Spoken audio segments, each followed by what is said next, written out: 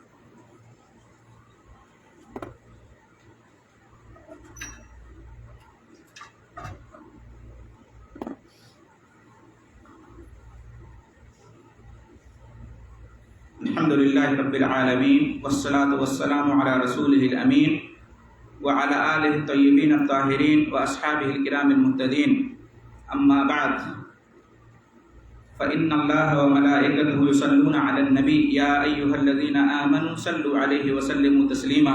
اللہم صل علی محمد وعلی آل محمد کما صلیت علی ابراہیم وعلی آل ابراہیم انک حمید مجید۔ اللهم بارك على محمد وعلى آل محمد كما باركت على إبراهيم وعلى آل إبراهيم إنك حميد مجيد۔